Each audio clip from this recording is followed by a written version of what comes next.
Thank you very much. You're welcome. Thank you. Anyone else have any questions? Then we'll go on to the Education Equity Panel. Thank you. And I'll have Laquan Mohammed, Youth Leader for Brothers, Son Selves Coalition, and Gordon Jackson, the Director of the Coordinated Student Support Division, California Department of Education.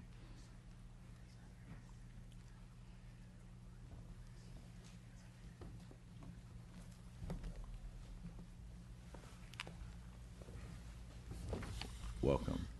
Thank you. I have Laquan Mohammed first. No Laquan. Okay. Then Mr. Jackson. So I will begin. Good morning. It is indeed a great pleasure to contribute to this conversation, a great pleasure to be in your company this morning as we really address this critical situation. I'm Gordon Jackson. I'm a division director in the California Department of Education, and I'm presenting today on behalf of our State Superintendent of Public Instruction, Tom Torlakson. In my role as the division director of the Coordinated Student Support Division, I'm very pleased to have this opportunity to talk about the status of boys and men of color and the status of students of color in California's large and rather complex education system. It's fully recognized that of our 6.2 million students, that the majority of those students are indeed students of color. In reviewing a wide collection of research, including the College Board's 2010 report, The Educational Crisis Facing Young Men of Color, it's clear that our schools must rapidly transition to meet new needs. In less than half a century, as captured in this previously mentioned report, no racial or ethnic group will be a majority in our country, which suggests that we need to re-examine everything we're doing with the understanding that moving forward with a business-as-usual approach will mean failure or mediocrity for too many of our students, particularly our students of color, and within that group, our boys and men of color. Although girls and women of color face similar challenges in terms of achievement, opportunity, and access gaps, they typically outscore the boys and men. Rapidly changing demographics in California demand that we revisit how we do what we do. The California Department of Education recognizes that we must revisit the way we operate in order to meet the needs of all students. We realize we must do so in collaboration with many other partners throughout the state to get the job done. Many of these partnerships are joining our conversation today. Your leadership is critically important and very much appreciated. I wanted to share a little bit about the following activities that we're engaged in to specifically address the needs of boys and men of color and students of color, but with the full understanding that as I address these, this is not all that needs to be done. This is not all that we want to do. The Department of Education sees itself in a very pivotal role. We continue to work with the California Endowment and the California Association of African American Superintendents and Administrators on addressing disproportionate school discipline. We know that the U.S. Department of Education Office of Civil Rights reported in 2014 that of all out-of-school suspensions of preschool-aged children, 42% were given to black children. In addition, black males are 3 times more likely than their white male peers to be suspended or expelled. Our collaborative work is about messaging and providing information about alternative discipline strategies. An important focus of our equity work at CDE is to encourage practices that keep students in school through developing multi-tiered systems of support. We continue our work in collaboration with the California County Superintendent's Educational Services Association, affectionately known as CSESA, Attendance Works, the California Attorney General, the Chief Justice of California, and others to address chronic absence. Regardless of the resources and the great things that we may bring into our schools to provide for our students, there's such limited impact on the success of those students if they're not there. Students of color are far more negatively impacted by patterns of chronic absence, which subsequently negatively impacts their academic performance. We've established an attendance peer learning network, and we're working with a small group of counties and districts who agreed to work with us on strategies and procedures that we hope to capture and disseminate in a longitudinal study to ultimately create a vault of replicable strategies. I encounter so many folks who want to do the right thing, and they're asking one basic question: just tell me how. We can talk, but tell me how. It's important to note that the over-suspension of students of color dramatically increases their rates of absence and consequently contribute to chronic absence. Currently, the best statewide mechanism for identifying promising practices and reducing chronic absenteeism is the CDE's annual Model School Attendance Review Board Recognition Program, which recognizes results-based school attendance programs at the district and the county level. In addition, we are just ending a 5-year federal grant that was about safe and supportive schools, known as S3. We look forward to compiling the lessons learned from 58 high schools about the impact of enhanced school climate and student engagement on student performance, including the performance of boys and men of color. There are a variety of studies that have examined the relationship between school culture, school climate, and both graduation and dropout rates. We know by means of our 2012 California Healthy Kids Survey that there is indeed a racial school climate gap. According to the survey, African American and Latino students reported feeling less safe, less respected, and being treated less fairly in discipline practices in school than other students. The S3 schools, when they accepted the grant, were required to implement programmatic interventions to improve school climate and safety, using a framework that included fostering a school-wide commitment, utilizing data to drive decisions, incorporating student voice, implementing youth development strategies, providing tiered interventions, and increasing parent and community engagement. Most schools saw an improvement in school safety, first because it involves fewer staff to accomplish. These schools use tiered interventions such as PBIS and as a framework to support students as a means to address the need to impact them differently. Through this, and I was under the impression I had more time, and this young man is telling me to stop. It's been 5, but maybe 5 minutes. Thank you. It's good. So I'll share quickly that through this process with the S3 schools, a school climate index was created that was designed to facilitate school-to-school comparisons to identify schools most in need of programmatic interventions. These schools have made a huge difference in school climate, and we're going to learn from that. We're going to share and look at ways in which they lowered violence and victimization. The CDE played an active role in securing $100 million via one-time Proposition 98 funding to support additional investments in local internet connectivity. We talk about the World Wide Web and all of those benefits, but if students don't have access to that, that's unfortunate. California has recently made substantial investments in career technical education and work-based learning and has invested $500 million over the past years. This has been an excellent opportunity. I'm going to move on to recognizing the superintendent just released his Blueprint 2.0, which builds on 2011's report, has a focus on a variety of issues, student success, continuous improvement. It also has a focus on equity, and we believe that that's incredibly important.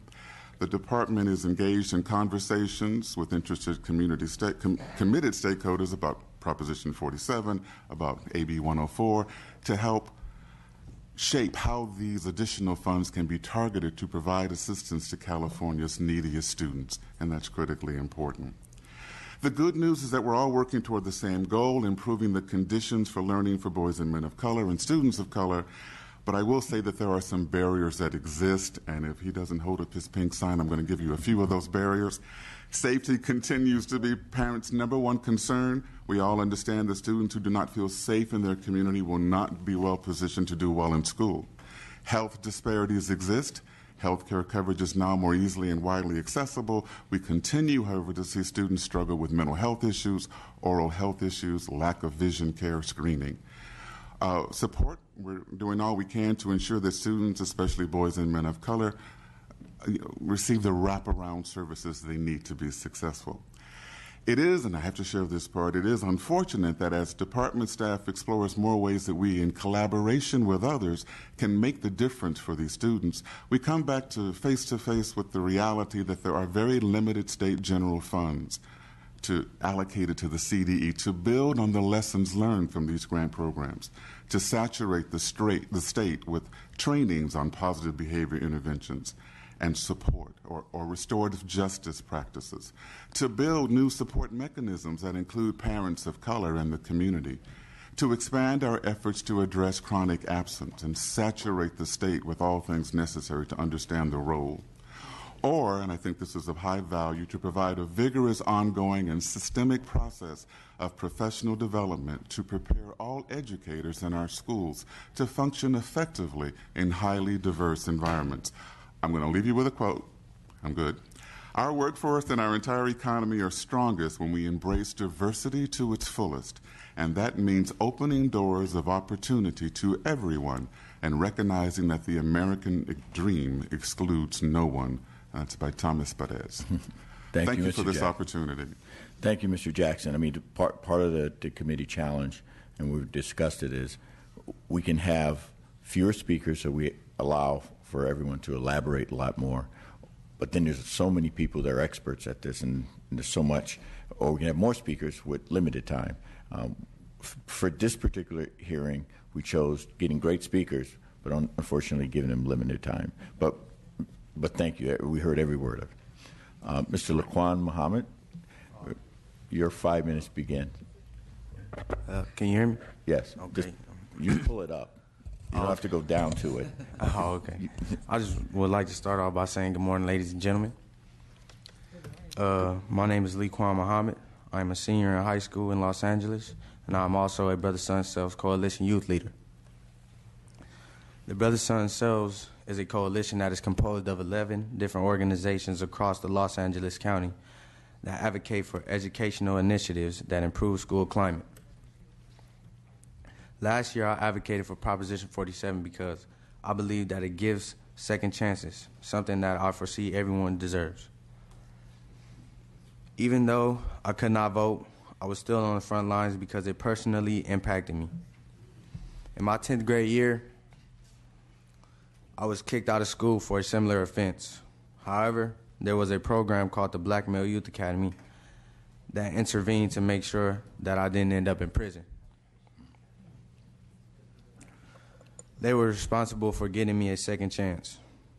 Now I'm on track to graduate and go to college next year. Now I'm up here to ensure that SB 527 passes so that the money being saved from not sending students to prison is being spent on mental health programs and educational programs that ensures student success and offers a second chance to students who are in the same predicament I once was in. Now, there's over 250 youth leaders with us that are not currently in the room, that are from all parts of California, who are asking you to support us in becoming the next doctors, engineers, scientists, mathematicians, architects, artists, councilwomen and men, legislators, presidents, judges, people in positions of power. Now the question is, can you help us free our dreams? Thank you. No. So this is the way we clap here in the assembly committees. So let's try it. Thank you. Do any members have any questions? The other speaker hasn't arrived yet. And No, that was Laquan. Laquan just spoke. And Solano's not going to be here today. Okay. I have maybe just a general one, and then I think Mr. Bonta will then bring up the next panel. As a father who has two African American boys, one's now 23 and one's 13, both at different spectrums. Both, unfortunately, have dealt with willful defiance, being labeled, being categorized, being recommended to be turned into the alternative schools, continuation schools. Both suggested they be put on Ritalin and other drugs. And I fought like a father should fight. But, I always say they have a crazy father that will fight for them. And there's a lot of youth that don't have that. And I'm glad that Mr. Muhammad found an organization to help him with that, to advocate on his behalf. And what I'm finding is this, there's this element within education that I believe, I use the word fear, they really have this fear of black and brown males, especially strong-willed African-American and Latino males. And to resolve those issues, they tend to either go public safety, get more school police on campus, have them arrested, have them, which ultimately ends in the school-to-prison pipeline, or just keep them out of class, do suspensions, which means their academic ability goes down. How has, obviously, Mr. Muhammad mentioned, an organization, but how has the system come up with ways that we can make the educational system less afraid of our young youth and embrace them and understand that being smart and aggressive is not dangerous, as I've heard the word used in reference to my young kids. Well, I'll say readily as a preface that I don't think that you call yourself a crazy father. I think it's more like a committed father who's really doing a great job. And I would also say that the focus that so many of our collaborators have on positive behavior intervention supports, on restorative practices, all of those efforts that really work closely with those who are closest to our students, our teachers, to really expand their understanding, expand their cultural awareness, expand their knowledge about students and how best to meet their needs. And I think that we can all say the more aware and knowledgeable we are of something that scares us, the less scared we are. And so when I think about the work that we're doing to really address disproportionate minority contact and that discipline piece by looking at alternative ways, that look also includes just an overview of new thinking, new understandings, building that level of cultural awareness. I, too, have a son. I, too, have been on this planet as an African-American male for many years. And I, too, have issues when I might walk into a store and someone's following me, whereas they're not following somebody who doesn't look like me. And so a lot of that, again, comes from that fear, the absence of knowledge, stereotypes. And so this real concentrated effort to change behavior and really provide teachers that hands-on revisit to how they work with their students, how they build relationships with their students, I think is the answer. And the issue is that we've got great places. We've got Fresno, we've got Oakland, we've got Colton High School and the Colton Joint Unified School District, one of our S3 schools that's just doing a fabulous job. So we have these bright spots, and we need to make this contagious. And we need to really, I think, arm each and every adult in all 10,500 of our schools with this understanding of how to work together to meet these needs. Thank you. And I guess we're being joined now by Assemblymember Anthony Rendon. Did you want to say a few words? Just want to thank the two co-chairs of this committee. This has been a committee I've served on for a couple of years now. I've learned quite a bit, and it's had a tremendous impact on the operations of my office and the development of my legislative agenda. So I want to again thank the co-chairs and thank all today's participants for being here. Thank you both for your presentations. Can you talk a little bit about steps that have been taken and next steps that we can take to promote approaches in our schools that rely less on school police and more on school counselors and approaches like restorative justice, and how we make that larger? I mean, certain districts are taking the lead and moving forward, but rather than a sort of patchwork district by district approach, how can we become more uniform and bold in our statewide approach? I would say that it really involves a great amount of training. And so what I think matters most is how funds are allocated to support that training, working with the California Teachers Association, working with CSBA, working with other teacher unions to really provide this, to broadcast and disseminate an incredible amount of training and hands-on experience about restorative practices, about PBIS. We know these work. We have evidence that these work. The problem is that we can have schools that are in two neighboring communities. One, they've engaged, they're involved, the others are not. So there's exposure. So I think working with the California Endowment, which has accepted this as a health matter and has worked greatly with this, even though they might be a foundation with a little bit of money, they can't do this alone. We can't do this. I mean, no one can do this alone, so it takes the collaboration, and I think it takes this commitment to expend the dollars necessary to really train 300,000 teachers and administrators on what this is, why this matters. For the teacher that says, well, I don't know if I really want to get involved in that, I just teach geography. But at the same time, when you're having discipline challenges and you're making these referrals, if I can offer you something that reduces that ultimately makes your job easier, then there's an interest. And so I think it's truly that's the piece that I'd want to see, along with doing all the more to really work with our parents and communities of color. I think that's what matters most, that level of support, the network that all of our students need, that ability for parents who had a bad school experience themselves to step out of that and move forward and approach the school.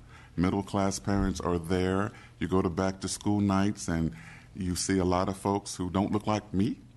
And so we need to really deliberately create that outreach to bring them in to say, you matter, and recognizing full well that the support for our students doesn't necessarily have to be just their parents. I mean, we're looking for a variety of support mechanisms, as this gentleman shared, that make the difference. I have one question. Do you think that with the new educational standards, you notice I didn't say Common Core, and that's because Mr. Torlakson visited us this past week and said that's the new terminology we'd be using. But do you think that with the new standards that school can be more fun and that young people will not have to just fill out a piece of paper that you check off the boxes or whatever? Will education change with the new standards?